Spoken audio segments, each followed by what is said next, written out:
Chapter 89 of SHRIMADBHAGAWATAM, Amrita Mantana. Om Namo Bhagavate Vasudevaya. There was war in the high heavens between the Devas and the Asuras. The Devas could not stand the fierceness of the attack of the Asuras. They were not able to bring back to life many of the Devas who were dying in the war. Indra, Varuna and the others held a council of war, and they could not find a way out of the dreadful predicament. They decided to approach Brahma, the father of creation. When they went to him, he said that there was only one way to solve their problem. That was to go to Lord Narayana and pray to him. He would help them out of their trouble. They proceeded to the presence of the Lord. Brahma prayed to him and asked him to take pity on the Devas. Narayana appeared before them, and after listening to their words of praise, he said, "I know how you can achieve what you want. The first thing to do is, you should make peace with the Asuras. We are in need of time to prepare ourselves, and until you succeed in your new attempts, it is but politic to call for a truce. When the endeavor is for something great, the methods adopted should be as peaceful as possible. My suggestion to you is this: you should obtain Amrita, the elixir which will protect you from death. It will also bring back to life one who is dead. How are we to get Amrita? Is your next question. You should churn the ocean with the mountain Mandara as the churning staff, and with Vasuki, the serpent, as the rope. For this churning, you need the powerful arms of the Asuras. You cannot do this all by yourself. I will also take part in the churning operations. You should strive for the coming of the Amrita out of the ocean. I will see to it that you get the entire benefit of the Amrita and not the Asuras. But I must give you a word of warning. Do not oppose the Asuras in anything. Pretend as though you are willing to fall in with all their suggestions. There is another word of warning. The first thing that will be born out of the churning will be Kalakuta, the dread poison. Do not be frightened of it. And again, several other things will be born of the ocean before Amrita. Do not covet any of them, and do not ask for them if you feel that the Asuras desire them. Your aim is the Amrita, and the rest is immaterial. Now, go and make peace with Bali and begin your work." The Lord disappeared from their presence, and the Devas, led by Brahma, returned to their abode. Bali was the son of Virochana, the son of Prahlada. The Devas, led by Indra, went to the palace of Bali. The servants of Bali, on seeing the Devas, prepared themselves to attack them. But Bali came there and told them that they should abstain from any rash act. Indra was led with all honor to the court of Bali. The Asura monarch then asked him what he could do to entertain his distinguished guest. Indra, remembering the words of the Lord Narayana, spoke softly. His manner was very tactful and his words were persuasive. He told Bali about the proposed churning of the ocean of milk. He said, "Here is something which was not known before. Let us not fight, but be friendly for a while, at least till the adventure of the Amrita is concluded. I hope you will cooperate with us and join in the venture. It is a stupendous task which we are undertaking, but the result is so attractive that I feel it is worthwhile making an attempt." Bali welcomed the suggestions, and so did his associates Shambhara, Arishtanemi, and the Tripuras, and they decided to forget their enmity for the time being. Together, they would strive for the Amrita. Everyone was excited. The Asuras plucked the Mandara out of the earth with their mighty arms, and the Devas and Asuras together carried it to the seashore. The mountain, however, was too heavy for them, and they dropped it on the way, and a number of Devas and Asuras were crushed under it. Before they could recover from the stunning effect of the blow, Narayana appeared. He lifted the mountain and took it to the shore of the ocean. The Devas had already convinced Vasuki that he would be doing a service to the Asuras by becoming the rope which he would wind round the mountain during the churning. He was also promised a share of the Amrita when it appeared. Om Namo Bhagavate Vasudevaya. Shri Krishna Arpanamastu. Chapter 90 of Srimad-Bhagavatam. The churning of the ocean. Kurma Avatara. Om Namo Bhagavate Vasudevaya. The two hosts began to churn the ocean. Narayana was there. He went to the head of Vasuki and grasped it in his hands. The Devas followed the Lord, and they too placed their hands on the head of Vasuki. The Asuras were very angry. They felt that they were insulted by this gesture on the part of the Devas led by their Lord. They thought it beneath their dignity to grasp the tail of Vasuki. The Asuras, who thought too highly of themselves, said, "We are learned in the sacred lore of the Vedas, and we are famed the world over for the greatness of our deeds and the loftiness of our births. It is beneath our dignity to touch the tail of the serpent when you Devas hold its head. We refuse to assist you in this churning." They stood firm and would not move a step. The Lord looked at them and sweetly at them, he relinquished the head of Vasuki and went to the tail of the snake. The Devas, of course, followed him in his action.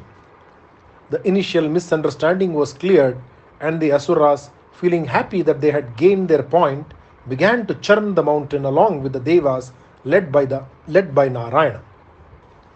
In spite of the many powerful arms which were engaged in the task, the mountain Mandara sank into the ocean because of its great weight. There was depression in the hearts of the two hosts because of this unexpected calamity.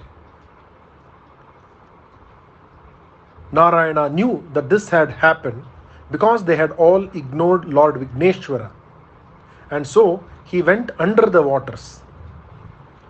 Lord Narayana took the form of an immense tortoise, Kurma, and lifted the mountain onto his back. The Mandara mountain rose out of the water, and there was great rejoicing everywhere. Only very few knew why it went down and why it had been able to come up again. The Lord went on top of the mountain, and from there he placed his 1,000 hands so steady it and to hold it erect. He entered the hearts of the Devas and the Asuras. The enthusiasm in the hearts of the churners was the Lord, and the ignorance and apathy in the mind of Vasuki was again the Lord. He was the 1,000-armed Lord on top of the mountain. He was the immense tortoise under the mountain. He was the nature of the Asuras, and he was the gentleness of the Devas, and he was the firmness in the Mandara mountain.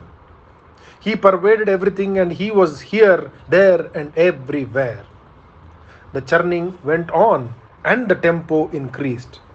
Pulled powerfully in both the directions, Vasuki could not bear it. Out of his mouth came fire and poisonous smoke, and the Asuras were greatly afflicted by these, since they were at the head of the snake. They could not do anything about it. The Lord took pity on everyone, since the fumes were choking them all. In his infinite kindness, he commanded the rain clouds to collect and cool the air. The rains came, and a soft, cool breeze blew from the ocean, and still the churning went on. There was no sign of the Amrita appearing, and to cheer the toiling hosts, the Lord again took part in the churning. Dark as a rain cloud, he stood there with golden silk covering him. The fish-shaped earrings gleamed in his ears like streaks of lightning, now appearing, now vanishing, as he churned steadily with the Devas. His hair strayed onto his forehead, and with a toss of his head, he would push it back again and again. The garland on his chest tossed to and fro, and his eyes turned red with exhaustion. His arms, which were the refuge of the entire universe, were moving up and down as though he were intent only on churning and nothing else. So wonderful was he that it seemed as though there was another mountain on the shore of the sea glowing with its own radiance. The waters of the sea, filled as they were now with the juices of the many medicinal herbs which had been thrown into it for churning, became white like milk. And still there was no sign of the Amrita. It was to cheer the disappointed hosts that the Lord kept on churning. The churning went on.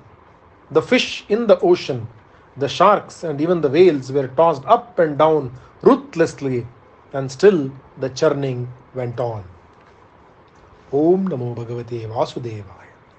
Shri Krishnar Pranamast.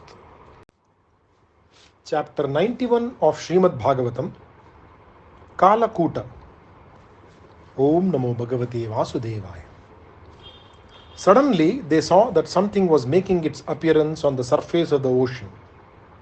Before they could look, they were all feeling choked and breathless. It was the dread poison Halahala.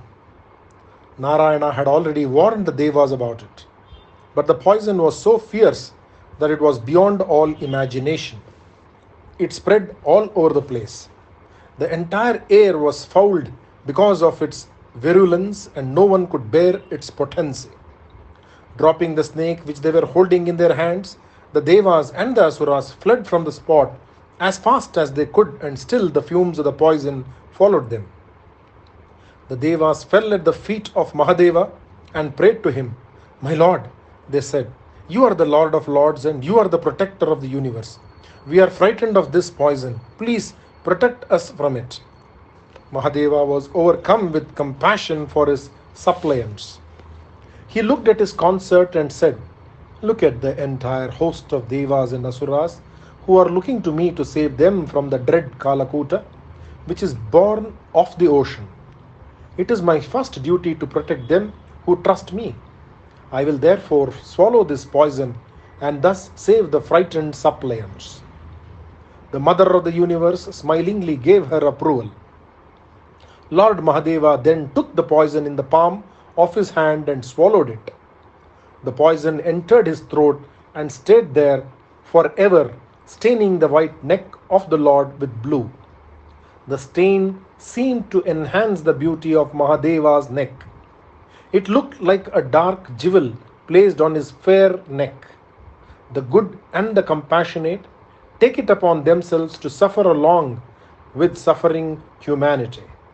When a human being emulates the Lord in this manner, this very act is the greatest act of worship that can please the Purusha who created the universe.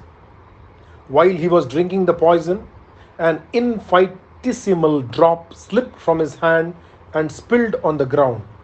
This was taken by poisonous creatures like snakes, scorpions, and creatures which have poison in their fangs, and some creepers got it on them and were later classified as poison creepers, which are avoided by bees, birds, and beasts.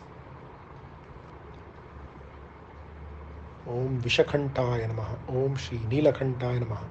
Om Namo Bhagavate Vasudevaya. Shri Krishnarpanamast. Chapter 92 of Srimad Bhagavatam, The Birth of Lakshmi.